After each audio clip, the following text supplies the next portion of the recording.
Assalamualaikum warahmatullahi wabarakatuh. Selamat pagi anak-anak, bagaimana kabar kalian? Semoga hari ini kalian dalam keadaan sehat dan tetap semangat dalam mengikuti pembelajaran dari rumah. Jumpa lagi dengan saya, Ibu Iin Nirmala dalam media pembelajaran. Nah anak-anak, di pertemuan minggu lalu kita sudah membahas tentang materi buku fiksi dan juga buku non-fiksi. Masih ingat ya perbedaannya apa itu buku fiksi dan non-fiksi? Nah, di pertemuan minggu lalu Ibu juga sudah menjelaskan tentang cara meringkas buku fiksi dan juga buku non-fiksi. Nah, kali ini kita akan mempelajari tentang materi buku fiksi dan non-fiksi juga. Tetapi untuk materi hari ini, Ibu akan menjelaskan sesuai dengan kompetensi dasar 3.10 menelaah hubungan unsur-unsur dalam buku fiksi dan non-fiksi. Nah, tujuan pembelajaran ini yang pertama, siswa dapat menelaah unsur-unsur dari buku fiksi dan buku non-fiksi yang dibaca. Yang kedua, siswa dapat membuat komentar dari buku fiksi dan non-fiksi. Nah, sebelum Ibu melanjutkan materi berikutnya, alangkah baiknya kalian siapkan alat tulis terlebih dahulu dan catatlah poin-poin yang penting materi yang Ibu sampaikan hari ini. Nah, langsung saja ya. Untuk yang pertama kita akan membahas tentang menelaah unsur buku dan juga membuat komentar tentang isi buku fiksi dan juga non-fiksi. Nah, unsur buku non-fiksi ini yang pertama ya. Unsur dari buku non-fiksi yang bisa dikomentari. Yang pertama ada bagian cover buku. Nah, bagian cover itu biasanya yang ada di depan sendiri cover buku ya. Yang kedua ada rincian subbab buku. Yang ketiga ada judul subbab. Yang keempat ada isi buku. Yang kelima cara menyajikan dari isi buku. Yang keenam bahasa yang digunakan. Dan juga yang ketujuh sistematikanya. Bisa kalian catat poin-poin penting dari unsur buku non-fiksi. Nah, yang selanjutnya untuk membuat komentar dari isi buku fiksi. Nah, unsur buku non-fiksi yang perlu kalian pelajari atau yang perlu kalian ketahui, yang pertama masih sama ya, bagian dari cover buku. Yang kedua ada rincian subbab buku. Yang ketiga ada judul subbab. Yang keempat ada tokoh dan penokohan. Yang kelima ada tema cerita. Yang keenam ada bahasa yang digunakan. Dan yang ketujuh penyajian alur cerita. Penyajian alur cerita atau biasa kita sebut sebagai urutan cerita.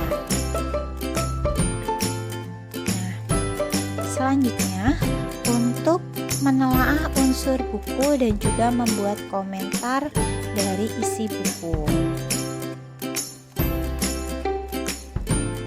Nah, mengomentari isi buku sebenarnya adalah bagian dari kegiatan membuat resensi buku yang akan dipelajari di kelas lebih tinggi, yang dinilai adalah segi kelebihan dan juga kekurangan dari isi buku.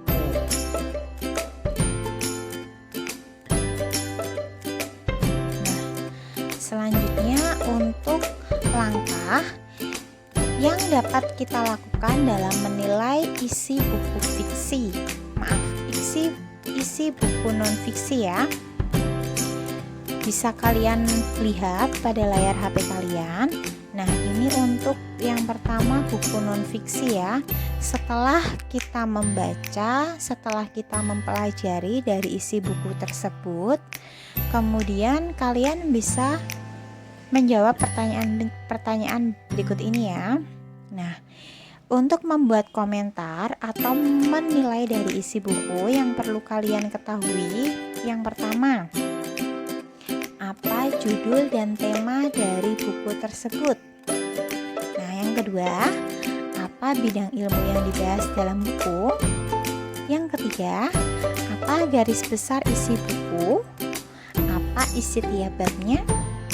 Yang keempat, apakah buku ditunjang oleh gambar ataupun foto, ilustrasi, tabel ataupun grafik. Nah, apakah gambar, ilustrasi ataupun tabel cukup membantu memperjelas. Nah, yang kelima, bagaimana penulis merinci menjadi sebuah buku? Apakah sistematikanya mudah diikuti? Yang keenam, apakah bahasanya mudah dipahami? Nah, yang terakhir, bagaimana penulis membuka dan mengakhiri tulisannya? Nah, ini untuk langkah dalam menilai isi buku non-fiksi.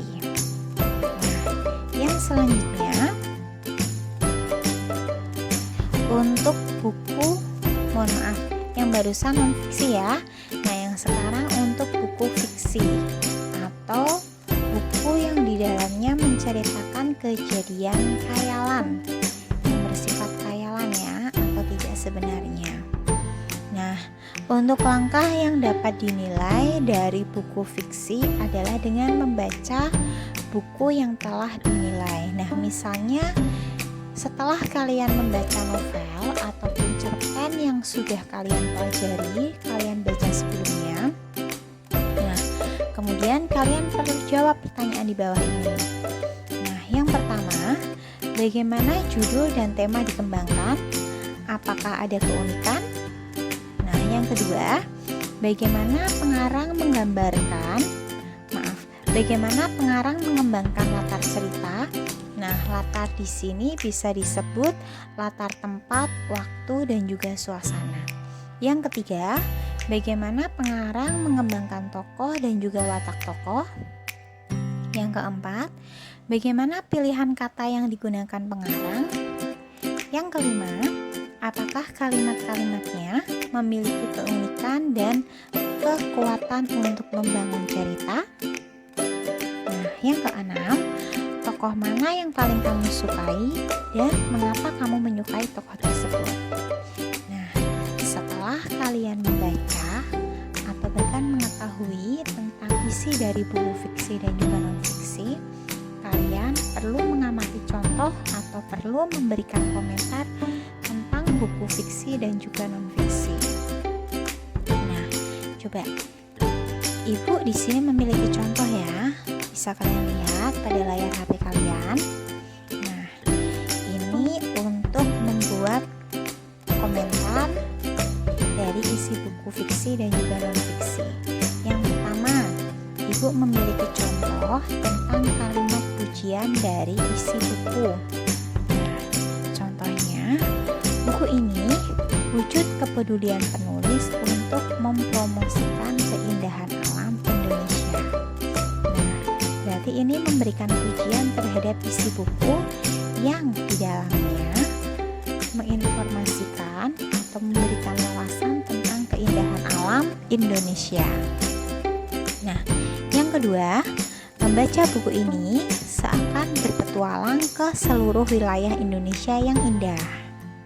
Nah, yang selanjutnya, buku ini menangkap dengan indahnya pemandangan penulis tentang prinsip. Nah, jadi di sini membuat komentar tentang pujian terhadap buku tersebut, isi buku tersebut. Nah, yang selanjutnya untuk mengomentari yang barusan kan tentang kelebihan ya. Nah, sekarang mengomentari tentang kekurangan dari buku fiksi dan juga non-fiksi. Tentang kekurangan bukunya, yang pertama, sedikit kelemahan buku ini adalah penggunaan istilah-istilah lokal yang cukup banyak sehingga mengganggu pemahaman pembaca yang belum memahami daerah tersebut. Ini memberikan komentar tentang kekurangan. Yang kedua, ada sedikit ketidaklogisan cara pengarang memunculkan tokoh. Yang selanjutnya, ini memberikan komentar tentang isi buku. Nah, buku ini menginformasikan tentang banyak hal. Misalnya tentang titik-titik ya, bisa kalian isikan sendiri, misal tentang pengetahuan ataupun wawasan, ataupun buku tersebut berisi tentang sejarah. Nah, yang bermanfaat bagi siapa dilanjutkan. Nah, yang selanjutnya, isinya cukup padat dan juga lengkap. Penjelasan buku tentang titik-titik sangat memadai. Nah, setelah memberikan komentar tentang isi, Ibu di sini juga memiliki tentang komentar tentang bahasa. Nah, bahasa ya, kalimat yang digunakan sederhana dan menggunakan gaya populer buku. Buku ini juga mudah dipahami bagi orang yang bukan dari bidang titik-titik. Istilah khusus yang digunakan dijelaskan dengan ungkapan bahasa sehari-hari. Nah, setelah menggunakan komentar tentang bahasa dan juga isi, kita perlu mempelajari tentang tampilan fisik.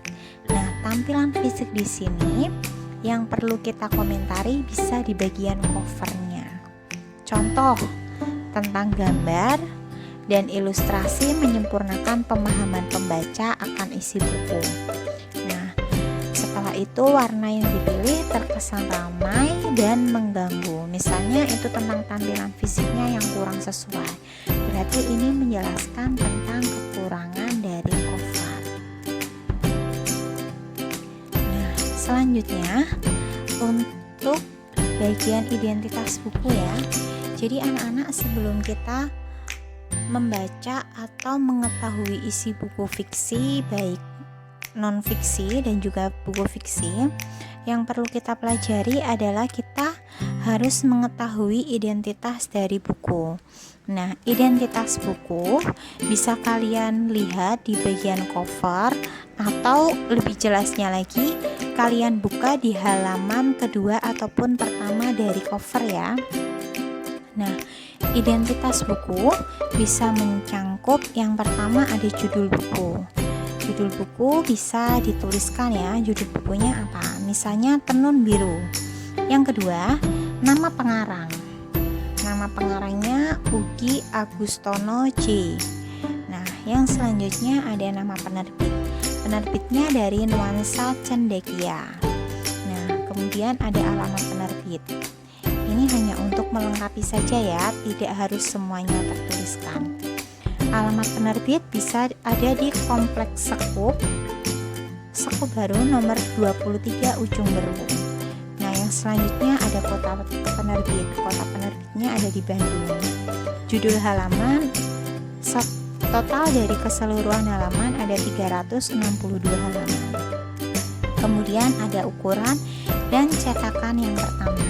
Nah, untuk identitas buku tidak harus sesuai dengan yang Ibu tuliskan di sini. Yang penting yang perlu dituliskan di identitas buku ada judul buku, nama pengarang atau nama penulis, ada penerbit, ada kota terbit, tahun terbit, dan juga bisa dituliskan judul halaman atau keseluruhan dari isi halaman. Nah, anak-anak, untuk mempelajari tentang komentar isi buku, kita perlu mengomentari bisa dari segi fisik ya. Dari segi fisik itu bisa di bagian awal covernya atau mengenai warna dari cover. Nah, selain itu kita bisa mengomentari tentang isi dari buku itu. Kira-kira kalau untuk mengomentari dari buku fiksi ataupun non fiksi, kira-kira yang perlu kita pelajari isi tersebut, isinya itu apa, mendidik atau tidak. Nah, isinya misalnya menarik atau membuat, misalnya contoh dari buku fiksi ya, misalnya membuat kalian itu seakan ingin membaca dari cerita tersebut, atau ceritanya membuat kalian penasaran. Nah, itu merupakan komentar dari isi buku. Nah, contoh lain dari segi bahasa ya, penggunaan bahasa. Misal bahasa yang digunakan Bahasanya kira-kira bagaimana, bisa dipahami atau tidak? Misalnya, bahasa yang digunakan dalam buku tersebut bisa dipahami atau mempermudah kalian dalam membaca cerita atau tulisan yang tertuliskan di buku tersebut. Nah, selain mengomentari tentang bahasa, kalian juga bisa mengomentari tentang penggunaan kekurangan dari buku tersebut. Nah, kekurangan pun juga sama. Kekurangannya bisa tentang dari segi bahasa, dari segi isi, ataupun dari segi covernya. Nah, bagaimana anak-anak untuk pertemuan hari ini? Apakah bisa dipahami? Nah, untuk pertemuan selanjutnya, Ibu akan memberikan tugas kepada kalian di rumah. Pastinya kalian memiliki buku fiksi ataupun buku non fiksi ya. Nah, kalian siapkan saja satu contoh buku fiksi ataupun buku non fiksi. Nah, di pertemuan selanjutnya kita akan mengomentari dari isi buku fiksi ataupun buku non fiksi yang kalian punya di rumah. Nah, anak-anak, untuk pembelajaran hari ini Ibu cukupkan ya. Nah, Ibu cukupkan. Semoga materi yang Ibu sampaikan hari ini bermanfaat dan mendatangkan keberkahan untuk kita semua. Sebelumnya Ibu mohon maaf jika ada kata-kata atau kalimat yang kurang bisa kalian pahami. Sebelum kita akhiri, alangkah baiknya kita membaca doa kafaratul majelis terlebih dahulu ya. Bismillahirrohmanirrohim. Subhanakallahumma wa bihamdika asyhadu alla ilaha illa anta astaghfiruka wa atubu ilaik. Tetap semangat ya dalam mengikuti pembelajaran dari rumah. Wassalamualaikum warahmatullahi wabarakatuh.